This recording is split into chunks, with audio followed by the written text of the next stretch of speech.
আমি কবিতার কলতান থেকে আমার চ্যানেলের সবাইকে স্বাগতম। বড়দেরকে প্রণাম জানাই, ছোটদেরকে অনেক অনেক আদর আর ভালোবাসা জানালাম। আমি এখন চলে এসেছি আমরা সকলের আজকের বিষয় নিয়ে। আজকের বিষয়ে অপরাজিতা দিয়েছে।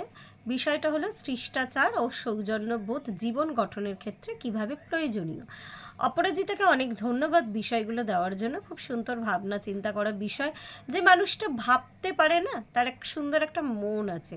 আর শুধু ভাবনা না, ও কিন্তু অনেকভাবে, এর আগেও আমি বলেছি যে এই বিষয়গুলো দিয়ে আমাদের হ্যাশট্যাগ আমরা সকলের সাথে আছে। আরও এমনিও মানে প্র্যাকটিসে আছে ও, যে কতটা ভালো কজ তৈরি করছে আমাদের প্রত্যেকের তরফ থেকে। ওকে অনেক অনেক অনেক শুভেচ্ছা। আর অন্তর থেকে না ব্লেসিং আসে না, সে আমার থেকে ছোট হোক বা বড় হোক, অন্তর থেকে ব্লেসিং এমনি এমনি বেরায়। ব্লেসিং কাউকে দিতে হয় না। ব্লেসিংটা একদম মানে এতটাই একটা ইনার বা এতটাই একটা কোর একটা ফিলিংস না, ওটা মুখে বলতে হয় না, এমনি এমনি আমাদের হ্যাশট্যাগ আমরা সকলের সবার তরফ থেকে না ওর জন্য সত্যি শুভেচ্ছা বা ব্লেসিংসই বেরাবে সবসময়। কেন এই আমি নিজের কথাই বলি, আমি কিন্তু বহুকাল আগে বিষয় দিয়েছিলাম। আমাকে বিষয় দিতে গেলে অনেক ভাবনা চিন্তা করতে হবে, বসতে হবে। আমি মানে আমার স্বীকার করতে একটু দ্বিধা নেই। আমি মনে করি এখন আমার সময় নেই, কো ডিপেন্ডেন্সি একটা হয়ে গেছে আমার ব্যাপারটা, যে ও তো দেবে, আমি আলোচনা করে দেবো। আমার এখানেই এই পর্যন্তই আর কি লিমিটেশন। কিন্তু সত্যি সত্যি লিমিটেশন কিন্তু ব্রেক করতে জানতে হয়, যেটা অপরাজিতাকে আমি সত্যি অনুপ্রাণিত। ও মানে সংসার জীবন তো আমাদের প্রত্যেকেরই আছে, তার সাথেও প্র্যাকটিসেও আছে। আর ভীষণ ব্যস্ত একটা মানুষেও হ্যাশট্যাগ আমরা সকলে এত সুন্দর সুন্দর বিষয় দিয়ে চলেছে। তো সৌজন্যবোধ আর শিষ্টাচার এগুলো তো একদম ছোটো বয়সে, এগুলো কিন্তু বাড়ির লোকের থেকেই মানুষের আসে। আমি সেটাও বলবো তাও না, এগুলো না মানে গত জন্ম থেকে মানে কিছু জিনিস নিয়ে আমরা জন্মাই।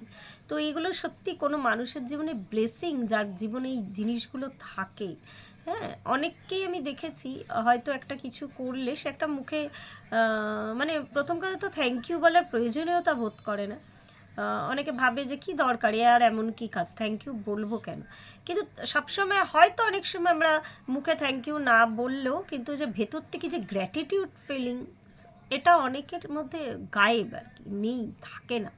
তো মানে এই সৌজন্য বোধটা আমার মনে হয় যে অবশ্যই বাড়ির লোক তো শেখায়ও, কিন্তু এটা না একটা ভেতর থেকে ইনার একটা ফিলিংস। যেমন আমাদের জন্মের পর এমন অনেক অনুভূতি আছে যেগুলো আমাদের কারো কাছে শিখতে হয় না। আমার মনে হয় এইগুলো তার মধ্যে একটা। অবশ্যই প্যারেন্টসদের দায়িত্ব এগুলো শেখানো। শিষ্টাচার নিয়ে আমি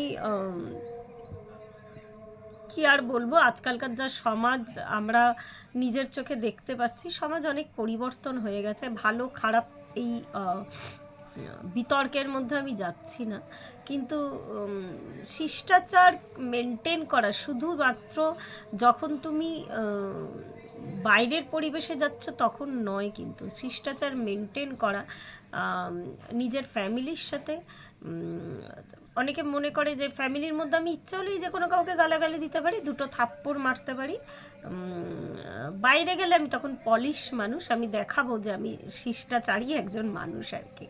তো সেই এই জায়গাগুলো মানুষের বড় ভুল। কাউকে দেখানোর জন্য শিষ্টাচার নয়, তুমি এমনি একজন হাম্বেল মানুষ আর কি। সেটা প্রমাণ শুধু তোমাকে বাইরে করতে হবে না, তোমাকে নিজের সাথেও নিজেকে করতে হবে যে তুমি কতটা শিষ্টাচারী। তো বলতে গেলে সত্যি এগুলো ভীষণ ডিপ একটা অনুভূতি। শিষ্টাচার, ওই যে বললাম, অনেকে লোক বিশেষে শিষ্টাচার দেখায়। একটা রিক্সাওয়ালাকে অনায়াসে আমি 2 টাকার জন্য ঝগড়া করতে পারি।